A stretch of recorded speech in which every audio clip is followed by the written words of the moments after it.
എല്ലാവർക്കും നമസ്കാരം. ഈ വർഷത്തെ മഹാശിവരാത്രി വ്രതവുമായി ബന്ധപ്പെട്ടുകൊണ്ടുള്ള ചില വിശേഷങ്ങളാവട്ടെ ഇന്ന്.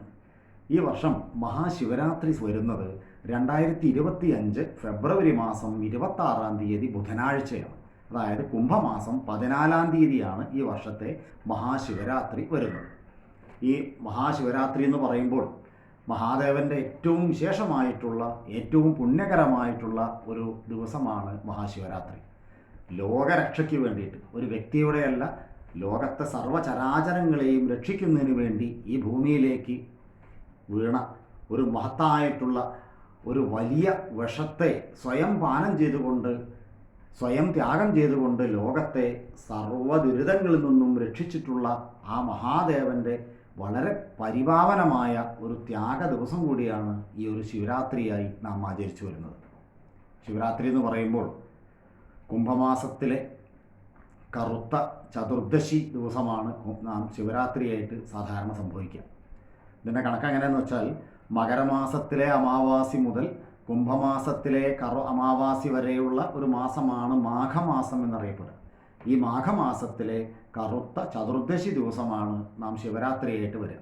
മലയാളത്തിൻ്റെ കണക്കിൽ പറഞ്ഞാൽ കുംഭമാസത്തിലെ കറുത്ത പക്ഷത്തിലെ 13ാമത്തെ രാത്രിയും 14ാമത്തെ പകലും ചേർന്നിട്ടുള്ള ദിവസമായിട്ടും ശിവരാത്രി കണക്കാക്കാറുണ്ട്. ഇതിൽ കുംഭമാസത്തിലെ കറുത്ത ചതുർദശി അർദ്ധരാത്രിക്ക് തട്ടുന്ന ദിവസമാണ് നാം ശിവരാത്രി വ്രതം ആയിട്ട് ആചരിക്കുക. ശിവരാത്രി വ്രതവുമായി ബന്ധപ്പെട്ടുകൊണ്ടുള്ള കഥകൾ ഒന്നിലധികമുണ്ടെങ്കിലും പുരാണങ്ങളിൽ നിന്നും ഭാഗവതത്തിൽ നിന്നെല്ലാം നമുക്ക് മനസ്സിലാക്കാൻ പറ്റുന്നത് ഇത് ഏറ്റവും വിശേഷമായിട്ടുള്ള ഐതിഹ്യം എന്ന് വെച്ചാൽ പാലാഴി മഥനം ചെയ്ത സമയത്ത്, അമൃതന് വേണ്ടിയാണല്ലോ പാലാഴി മഥനം ചെയ്തത്, അങ്ങനെ പാലാഴി കടഞ്ഞ സമയത്ത് അതിൽ നിന്നും ഒരുപാട് ദിവ്യവസ്തുക്കൾ വന്നിട്ടുണ്ട്. അതിൽ നിന്ന് ആദ്യം വന്ന വസ്തു വളരെ വളരെ വിഷാംശമുള്ള, ഒരു തുള്ളി പോലും ഭൂമിയിൽ വീണാൽ ഭൂമി മാത്രമല്ല 7 ലോകങ്ങളും നശിച്ചു പോവാൻ ത്രാണിയുള്ള ഒരു കാളകൂട വിഷമായിരുന്നു. ഹലാല വിഷം എന്നറിയപ്പെടുന്ന വിഷം.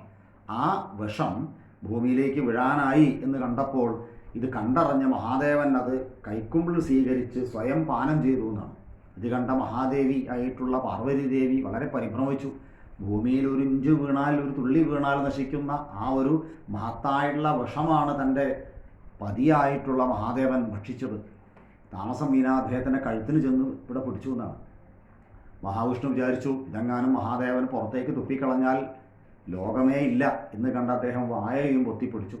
അങ്ങനെ ഈ ഹലാല വിഷം അദ്ദേഹത്തിൻ്റെ കഴുത്തിൽ ഉറച്ചുപോയി എന്നാണ്. അങ്ങനെയാണ് മഹാദേവന് നീലകണ്ഠൻ എന്നുള്ള ഒരു അവതാര നാമം വരുന്നത്. അതായത് ആലോചിച്ചു, നമ്മുടെ ഭൂമിയിലേക്ക് വീണാൽ മാനവരാശി മാത്രമല്ല സർവചരാചരങ്ങളും വൃക്ഷലതാദികളും മൃഗാദികളും പക്ഷികളും എല്ലാം നശിക്കുന്ന ആ ഒരു ദുഷ്ടനായിട്ടുള്ള ദുഷ്ടശക്തി എന്ന് വിശേഷിപ്പിക്കാവുന്ന വിഷത്തെ സ്വയം ഏറ്റെടുത്തുകൊണ്ട് ഭൂമിക്ക് നന്മ പ്രദാനം ചെയ്തിട്ടുള്ള, അങ്ങനെ മംഗളമാകാരനായിട്ടുള്ള ശിവൻ എന്നുള്ള പേര് അന്വർത്ഥമാക്കിയിട്ടുള്ള ആ ഒരു ദിവസമാണ് ശിവരാത്രി വ്രതം. ഈ ഒരു കഥ നമുക്ക് ഭാഗവതത്തിലെ 8ാമത്തെ സ്കന്ധത്തിൽ 8 മുതൽ 45 വരെയുള്ള അധ്യായങ്ങളിൽ വളരെ വിശദമായിട്ട് നമുക്ക് കാണാവുന്നതാണ്. പിന്നീട് മറ്റൊരു ഐതിഹ്യം എന്ന് പറയുമ്പോൾ മഹാവിഷ്ണുവിൻ്റെ നാഭിയിൽ നിന്ന് ഉയർന്നു പോയ താമരയിൽ നിന്ന് പറന്ന ബ്രഹ്മാവ് അവിടെ ഇങ്ങനെ സഞ്ചരിച്ചപ്പോൾ മഹാവിഷ്ണുവിനെ കണ്ടുമുട്ടി. അങ്ങനെ ആർക്കാണ് കൂടുതൽ ശക്തി എന്നറിയപ്പെടുന്ന ഒരു മത്സരം, കടമത്സരം ഉണ്ടാവുകയും ഇതിനിടയിൽ ഇടപെട്ട മഹാദേവൻ ഇവർക്ക് ദർശനം നൽകിയിട്ടുള്ള പുണ്യ ദിവസമാണ് ശിവരാത്രി എന്നും ഐതിഹ്യമുണ്ട്. ഏതായാലും രണ്ട് രീതിയിൽ ചിന്തിച്ചാലും മഹാദേവൻ്റെ ഏറ്റവും വിശേഷമായിട്ടുള്ള ഒരു പുണ്യദിനമായിട്ടാണ് ശിവരാത്രിയെ കണക്കാക്കുന്നത്. ഇതിൽ കൂടുതൽ പ്രചാരമായിട്ടുള്ള ഐതിഹ്യവും കഥയെന്ന് വെച്ചാൽ കാളകൂട വിഷം ഭഗവാൻ വിഴുങ്ങി നമ്മെ രക്ഷിച്ച ആ ഒരു വിശേഷ ദിവസം തന്നെയാണെന്നർത്ഥം. അപ്പം നമുക്കിവിടെ ജീവിക്കാൻ പ്രാപ്തമാക്കിയിട്ടുള്ള, നമ്മുടെ ദുരിതങ്ങളെല്ലാം സ്വമേധയാ കണ്ടറിഞ്ഞ് ഒഴിവാക്കിയ ആ മഹാദേവൻ്റെ സ്മരണ ദിവസം തീർച്ചയായും നമ്മൾ അദ്ദേഹത്തെ സ്മരിച്ചുകൊണ്ട്, ആ മഹാശക്തിയെ സ്മരിച്ചുകൊണ്ട്, വഴിപാടുകൾ അർപ്പിച്ചുകൊണ്ട് തീർത്തും വ്രതാചരണത്തോടെ തന്നെ കഴിയണം എന്നാണ് പറയാറുള്ളത്. ഈ ശിവരാത്രി വ്രതം നോൽക്കാൻ വളരെ എളുപ്പമാണ്. പ്രദോഷ വ്രതം പോലെയുള്ളൂ ശിവരാത്രി വ്രതം. ശിവരാത്രിയുടെ തലേ ദിവസം രാത്രി ഉപവാസമാണ് പറയുക. അതില്ലെങ്കിൽ അരിഭക്ഷണം എന്തായാലും ഉപേക്ഷിക്കണം. കാരണം വയറ് വ്രതത്തിന് വേണ്ടി സജ്ജമാവുന്നതിന് വേണ്ടിയിട്ടാണ് വ്രതങ്ങളിൽ തലേ ദിവസം ലഘുഭക്ഷണം കഴിക്കാവൂ അഥവാ ഉപവാസം വേണമെന്ന് പറയാൻ കാരണം. ശരീരത്തിൽ ഈ അംശങ്ങളൊക്കെ പുറത്തേക്ക് പോകാൻ വേണ്ടിയിട്ടാണ്. ഒരു വ്രതചിട്ട വരണമല്ലോ. കാരണം വ്രതം എന്ന് പറയുമ്പോൾ നമ്മൾ പറയാറുണ്ട് ക്ഷമ, സത്യം, ദയ, അല്ലേ, ദാനം, ശൗചം ഇന്ദ്രിയ നിഗ്രഹ എന്നാണ് ഈ വ്രതത്തിൻ്റെ പ്രധാനപ്പെട്ട പറയാറുള്ളത്. ക്ഷമ വേണം, സത്യം വേണം, ദയ വേണം, ദാനം ചെയ്യണം, ഇന്ദ്രിയങ്ങൾക്കെല്ലാം നമ്മൾ നിഗ്രഹിക്കണം, അത് കറക്റ്റ് ആവണം എന്നർത്ഥം. അതിന് വേണ്ടിയിട്ടാണ് ഇങ്ങനെ പറയാറുള്ളത്. ശിവരാത്രി ദിവസം അതിരാവിലെ ബ്രഹ്മമുഹൂർത്തത്തിലാണ് പറയുക, എഴുന്നേറ്റ് പ്രഭാത സ്നാനം നിർവഹിച്ച് ആവുന്നത്ര മഹാദേവൻ്റെ നാമങ്ങൾ ജപിക്കുക. അത് പുതിയൊരു ട്രെൻഡ് വന്നിട്ടുണ്ട്. ഇപ്പോൾ വലിയ വലിയ മന്ത്രങ്ങളൊക്കെ ജപിച്ചാലേ മഹാദേവന് അല്ലെങ്കിൽ ഈശ്വരന്മാർക്കൊക്കെ തൃപ്തിയാവൂ എന്ന് കണ്ടിട്ട് വലിയ വലിയ മന്ത്രങ്ങളൊക്കെ ജപിച്ച് കാണാറുണ്ട്. അപ്പോൾ അതിനൊന്നും വലിയൊരു ആവശ്യമില്ല. കഴിവുള്ളവർ ജപിക്കുക, അത് ചെല്ലാൻ പഠിച്ചവർ, തെറ്റാതെ ചെല്ലാൻ പഠിച്ചവർ ജപിക്കുക. അല്ലെങ്കിൽ ഒന്നും വേണ്ട, ഓം നമശിവായ എന്നുള്ള പഞ്ചാക്ഷരി മന്ത്രമോ ഹ്രീം നമശിവായ എന്നുള്ള ശക്തി പഞ്ചാക്ഷരി മന്ത്രമോ ആവുന്നത്ര ജപിക്കുക. മനസ്സുകൊണ്ട് മഹാദേവനെ പ്രാർത്ഥിച്ച് ഹൃദയത്തിലേക്ക് മഹാദേവനെ ആവാഹിച്ച് ആ ഉമാമഹേശ്വര സങ്കല്പത്തിലേക്ക് മഹാദേവനെ ആവാഹിച്ച് ധാരാളമായിട്ട് ജപിക്കുക. അത് മാത്രം മതി. നമ്മൾ പുരാണങ്ങൾ നോക്കിയാൽ കാണാം, വലിയ വലിയ മോക്ഷപ്രാപ്തി കിട്ടിയിട്ടുള്ള ആൾക്കാരും വലിയ സൂക്തങ്ങളോ വലിയ വലിയ ദീർഘമന്ത്രങ്ങളോ ഒന്നും ജപിച്ചിട്ടില്ല. നമുക്കൊരു ധാരണയാണ് ചെറിയ മന്ത്രമാകുമ്പോൾ ശക്തി കുറയോ എന്നുള്ളത്. അങ്ങനെയല്ല, ചെറുതനാണ് ശക്തി കൂടുക എന്ന് മനസ്സിലാക്കണം നമ്മൾ എന്നർത്ഥം. ധാരാളം ജപിക്കുക. ശിവക്ഷേത്ര ദർശനത്തിനന്ന് വിശേഷ ഫലമുണ്ട്. അതുപോലെ തന്നെ ഈ ശിവരാത്രി വ്രതവുമായി ബന്ധപ്പെട്ടുകൊണ്ട് കൂവളത്തിൻ്റെ ഇലയ്ക്ക് വലിയൊരു പ്രാധാന്യമുണ്ട്. കൂവളം മഹാദേവൻ്റെ ഇഷ്ടമുള്ള ഒരു വസ്തുവാണ്. അപ്പോൾ ഇതുമായി ബന്ധപ്പെട്ട ഒരു കഥ പുരാണങ്ങളിൽ കാണാൻ പറ്റും. അതായത് ഒരു കാട്ടാളൻ ഒരു കടുവയിൽ നിന്നും രക്ഷ നേടാൻ വേണ്ടി സമീപമുള്ള ഒരു മുള്ളുള്ള മരത്തിൻ്റെ മേൽ കയറിയിരുന്നു എന്നാണ്. കാരണം ഈ മൃഗങ്ങൾ കയറാതിരിക്കാൻ. അങ്ങനെ രാത്രി കുറേ ഇരുന്നപ്പോൾ അദ്ദേഹത്തിൻ്റെ കയ്യിലുള്ള ഭക്ഷണം കഴിച്ചു. അദ്ദേഹം അതിൽ കൈ കഴുകാനുള്ള വെള്ളമോ ഒക്കെ താഴേക്ക് വിട്ടു. ആ ഇലയൊക്കെ പൊടിച്ച് കയ്യ് തുടച്ച് താഴേക്കിട്ടു. അതിൻ്റെ താഴെ ഒരു ശിവലിംഗം ഉണ്ടായിരുന്നു എന്നാണ്. ഇത് കണ്ടറിഞ്ഞിട്ടുള്ള മഹാദേവൻ കണ്ണു തുറന്നു നോക്കിയപ്പോൾ തനിക്ക് അഭിഷേകം നടത്തുന്നു, കോവളത്തിൻ്റെ ഇല അർച്ചിക്കുന്നു. ആ മഹാദേവൻ അദ്ദേഹത്തിന് മോക്ഷം നൽകി, അനുഗ്രഹമായിട്ട് നൽകി, അങ്ങനെ കാട്ടിലെ രാജാവായി മാറി എന്നുള്ളൊരു കഥ നമുക്ക് കേൾക്കാവുന്നതാണെന്നർത്ഥം. പിന്നീടുള്ളത് ഗോകർണത്ത് ഇതേപോലെ പട്ടിണി കിടന്നിട്ടുള്ളൊരു സ്ത്രീ അറിയാതെ ശിവലിംഗത്തിൽ അർച്ചന നടത്തിയതിൻ്റെ പേരിൽ അതിന് മോക്ഷം കൊടുത്ത ചരിത്രം നമുക്ക് പുരാണങ്ങളിൽ കാണാൻ കഴിയും. അറിയാതെ പോലും മഹാദേവനെ ഭജിച്ച അവർക്കൊക്കെ ഇത്തരത്തിലുള്ള പുണ്യഗതികൾ നൽകിയിട്ടുണ്ടെങ്കിൽ അറിഞ്ഞുകൊണ്ട് നാം ഭജിച്ചാൽ നമുക്കുണ്ടാകുന്ന ഐശ്വര്യങ്ങൾ വളരെ വലുതാണ്. ശിവക്ഷേത്രത്തിൽ നമുക്കറിയാം, വഴിപാടുകളെല്ലാം നമ്മൾ ചെയ്യുമ്പോൾ ശിവക്ഷേത്രത്തിൽ അന്ന് ചെയ്യാൻ പറ്റിയ ഏറ്റവും നല്ല വഴിപാട് കൂവള അർച്ചന, കൂവള പുഷ്പാഞ്ജലി, അതാണ് അർച്ചന. കൂവള മാല കഴിക്കുക.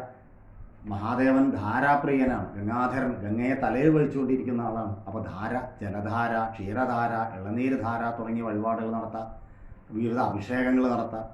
അതുപോലെ തന്നെ പിൻവിളക്ക് ശിവക്ഷേത്രത്തിൽ നടക്കുന്നത് പാർവതി സങ്കല്പമായിട്ടാണ്. അതുകൊണ്ടാണ് പിൻവിളക്ക് നടത്തുമ്പോൾ ഒരു മുൻവിളക്ക് കൂടി നടത്തണമെന്ന് പറയാറുള്ളത്. ശിവൻ്റെ പിന്നിൽ പാർവതി ഉണ്ട് എന്നാണ് വിശ്വാസം എപ്പോഴും. അപ്പോൾ ഒരു ഉമാമഹേശ്വര സങ്കല്പമാണ് മഹാദേവൻ എന്ന് പറയുമ്പോൾ. ഈ ശിവരാത്രി അങ്ങനെ തന്നെയല്ലേ വരുന്നത്? കാരണം ശിവനെ രക്ഷിക്കാൻ വേണ്ടി പാർവതി ശ്രമിക്കുന്നു, ലോകത്തെ രക്ഷിക്കാൻ വേണ്ടി മഹാവിഷ്ണു ശ്രമിക്കുന്നു. അവിടെയെല്ലാം ശിവൻ എവിടെയൊക്കെ പോയിട്ടുണ്ടോ അവിടെയെല്ലാം ഉമാ ഒരു ബന്ധം കാണാം. അതുകൊണ്ടാണ് ഉമാമഹേശ്വര സങ്കല്പം എന്ന് പറയാൻ കാരണം. ഒരു കുടുംബത്തിൽ കുടുംബ ഐശ്വര്യത്തിന് ഏറ്റവും നല്ലത് ഉമാമഹേശ്വര പ്രാർത്ഥനയാണ്. അതുകൊണ്ട് തന്നെ കുടുംബ ഐശ്വര്യം, അതുപോലെ തന്നെ മൃത്യുഞ്ജയൻ കൂടിയാണ് ശിവൻ, അതുകൊണ്ട് ദീർഘായുസ്, ദക്ഷിണാമൂർത്തിയാണ് ശിവൻ, അതുകൊണ്ട് വിദ്യാഗുണം തുടങ്ങിയിട്ടുള്ള എല്ലാവിധത്തിലുള്ള ഐശ്വര്യങ്ങൾക്കും ശിവരാത്രി നോൽക്കുന്നതുകൊണ്ട് വളരെ ഗുണകരമാണ്. വീടായി ബന്ധപ്പെട്ടുകൊണ്ട് ഉള്ള, അതായത് ഗൃഹസ്ഥബന്ധം ശിവനുള്ളത് കൊണ്ട് വീടിൻ്റെ ഐശ്വര്യം, കുടുംബ ഐക്യം, കുടുംബപരമായിട്ടുള്ള പുരോഗതി, വിദ്യാപുരോഗതി, ദാമ്പത്യ വിജയം. ഇപ്പോൾ കല്യാണമൊക്കെ നടക്കാൻ ഉമാമഹേശ്വര പൂജയ്ക്കാണ് പ്രാർത്ഥിക്കാറ്, ശിവനും പാർവതിക്കും. അപ്പോൾ മംഗല്യ സാധ്യമാവുന്നതിന് വേണ്ടിയിട്ട് തുടങ്ങിയിട്ടുള്ള കാര്യങ്ങൾക്കൊക്കെ ശിവപ്രാർത്ഥന വളരെ ഫലവത്താണ്. ആ ദിവസം നമുക്ക് ശിവക്ഷേത്രത്തിൽ ദർശനം നടത്താൻ കഴിഞ്ഞാൽ ഭാഗ്യമാണ്. ഇനി അതിന് സാഹചര്യം അനുവദിക്കാത്തതുകൊണ്ട്, അല്ലെങ്കിൽ ശരീരം അനുവദിക്കാത്ത സ്ഥിതിയാണെങ്കിൽ വീട്ടിൽ പൂജാമുറിയിൽ ഇരുന്നു കൊണ്ടോ വിളക്ക് കത്തിക്കുന്ന സ്ഥലത്ത് ഇരുന്നു കൊണ്ടോ മഹാദേവനെ ഭംഗിയായിട്ട് പ്രാർത്ഥിച്ചിരുന്ന് ആവോളം നാമം ജപിച്ചാലും ആ ഫലം ലഭിക്കുന്നതാണ്. അപ്പോൾ ശിവരാത്രി വ്രതം രാവിലെ മുതൽക്ക് നമ്മൾ തിന്നാവ്രതമായിട്ടാണ് ശിവരാത്രി വ്രതം എടുക്കുക. ഒന്നും കഴിക്കാൻ പാടില്ല. തീർത്ഥം അന്ന് തളിക്കേ പതിവുള്ളൂ, രാവിലെ തീർത്ഥം സേവിക്കാറില്ല. അങ്ങനെ തിന്നാവ്രതമായിട്ടെടുത്ത് സന്ധ്യ കഴിഞ്ഞ് ഒരു 3:45 നാഴിക കഴിഞ്ഞാൽ, അതായത് ഒരു 1.5 മണിക്കൂർ 1.25 മണിക്കൂർ കഴിഞ്ഞാൽ നമുക്ക് ഇളനീരോ മറ്റു ലഘു ഇതോ കഴിച്ചിട്ട് വ്രതം അവസാനിപ്പിക്കുക. ശിവക്ഷേത്രത്തിൽ തീർത്ഥം കഴിച്ച് വ്രതം അവസാനിപ്പിക്കുക, ഇളനീര് കഴിച്ച് വ്രതം അവസാനിപ്പിക്കുക. എന്നാൽ വ്രതം അവസാനിക്കില്ല. അന്ന് രാത്രി അരിഭക്ഷണം പതിവില്ല, മറ്റുള്ള ഭക്ഷണങ്ങളൊക്കെ സാധാരണ ഈ കഴിക്കാറുണ്ട്. അന്ന് ഉറക്കമൊഴിക്കൽ നിർബന്ധമാണ്. ശിവരാത്രി പകൽ ഉപവാസം, രാത്രി ഉറക്കമൊഴിക്കലാണ് ശിവരാത്രിൻ്റെ ചിട്ട. ഉറങ്ങാൻ പാടില്ല. ശിവരാത്രിന് അന്ന് പകലും ഉറങ്ങാൻ പാടില്ല. പിറ്റേ ദിവസം രാവിലെ നമ്മൾ തീർത്ഥസേവ നടത്തി ശിവരാത്രി വ്രതം ഔദ്യോഗികമായിട്ട് അവസാനിപ്പിക്കുക. അന്ന് പകലും ഉറങ്ങാൻ പാടില്ല. ശിവരാത്രിയുടെ പിറ്റേന്നും പകൽ ഉറങ്ങാൻ പാടില്ല. അന്ന് സന്ധ്യ കഴിഞ്ഞ് ഉറങ്ങാവുന്നതാണ് പറയാം. അപ്പോൾ എത്രയായി? ഒരു ദിവസം ഫുള്ള് നമ്മൾ ഉറങ്ങാതിരുന്നു, പകൽ ഉപവാസമായിട്ടിരുന്നു, രാത്രി ഉറക്കമൊഴിച്ചിരുന്നു, പിറ്റേന്ന് പകലും ഉറക്കമൊഴിച്ചിരുന്നു, പിറ്റേന്ന് സന്ധ്യ കഴിഞ്ഞ് നമുക്ക് ഉറങ്ങാം. അല്ലെങ്കിൽ എളുപ്പമുണ്ടല്ലോ, രാത്രി ഉറക്കമൊഴിച്ച് പാല കടന്നുറങ്ങി എന്ന് പറഞ്ഞാൽ അത് വ്രതമായിട്ട് പറയാൻ പറ്റില്ല. അപ്പോൾ ഈ രീതിയിലാണ് ശിവരാത്രി വ്രതം നമുക്ക് എടുക്കേണ്ടത് എന്നർത്ഥം. ഈ ശിവരാത്രി വ്രതത്തിന് വിഷ്ണുവുമായിട്ടൊരു ബന്ധം കൂടി നമുക്ക് പറയാവുന്നതാണ്. കാരണം പാലാഴി കടയുന്ന സമയത്ത് മന്ധരപർവ്വതം താഴേക്ക് താണുപോയ സമയത്ത് ഈ ഒരു മന്ധരപർവ്വതത്തെ മുന്നിലേക്ക് കൊണ്ടുവരുന്നതിന് വേണ്ടി, ഉയർത്തി കൊണ്ടുവരുന്നതിന് വേണ്ടിയിട്ട് മഹാവിഷ്ണു കൂർമ്മമായി അവതരിച്ച് ഈ പർവ്വതത്തെ ഉയർത്തിക്കൊണ്ടുവന്നത് ശിവരാത്രി ദിവസമാണെന്ന് പറയാറുണ്ട്. അതുകൊണ്ട് ആ ദിവസം മഹാവിഷ്ണുവിനും വലിയ പ്രാധാന്യമുണ്ട്. ചുരുക്കി പറഞ്ഞാൽ ഹരിഹര മഹാദേവന്മാരുടെ ഏറ്റവും ശ്രേഷ്ഠമായിട്ടുള്ള പുണ്യ ദിവസമാണ് മഹാശിവരാത്രി എന്ന് വെച്ചാൽ ഈ വർഷത്തെ ശിവരാത്രി വരുന്നത് ഫെബ്രുവരി മാസം 26-ാം തീയതി ബുധനാഴ്ചയാണ്. അന്ന് രാവിലെ നമുക്ക് രാത്രി വരെ ഒരു ജലപാനം പോലും കഴിക്കാതെ വ്രതം എടുക്കുകയാണ് വേണ്ടത്. അപ്പോൾ സംശയിക്കുന്നുണ്ടാവും, മരുന്ന് കഴിക്കുന്നവർ, പ്രായമായ ആൾക്കാർ, മറ്റ് അസുഖമുള്ളവരൊക്കെ എന്താ ചെയ്യുക? അവർക്ക് വളരെ ലഘുവായിട്ടുള്ള ഭക്ഷണം, അതായത് അരിയല്ലാത്ത ഏകാശി ചിട്ടയിൽ ഒരു നേരം ഉച്ചയ്ക്ക് മാത്രം അന്ന് ലേശം എന്തെങ്കിലും കഴിക്കുക. കഴിയുന്നതും വയറ് പട്ടിണി രീതിയിൽ തന്നെ രാവിലെ ഒരു ഗ്ലാസ് വെള്ളം കുടിക്കുകയാണെങ്കിൽ, അല്ലെങ്കിൽ ലഘുവായിട്ടുള്ള എന്തെങ്കിലും ഭക്ഷണം കഴിക്കുക, പഴവർഗ്ഗങ്ങൾ കഴിക്കുക. ഉച്ചയ്ക്ക് തന്നെ ലഘുവായിട്ടുള്ള പഴവർഗ്ഗം എന്തെങ്കിലും കഴിക്കുക. രാത്രി 8 മണിക്ക് ശേഷം ഒരു 7:30 7:45 കഴിഞ്ഞാൽ തീർത്ഥ സേവിച്ച് വ്രതം അവസാനിപ്പിക്കുക. രാത്രിയും അരിയല്ലാത്ത ചെറിയ ഭക്ഷണങ്ങൾ കഴിക്കുക. അങ്ങനെയെങ്കിലും നോൽക്കണം എന്നർത്ഥം.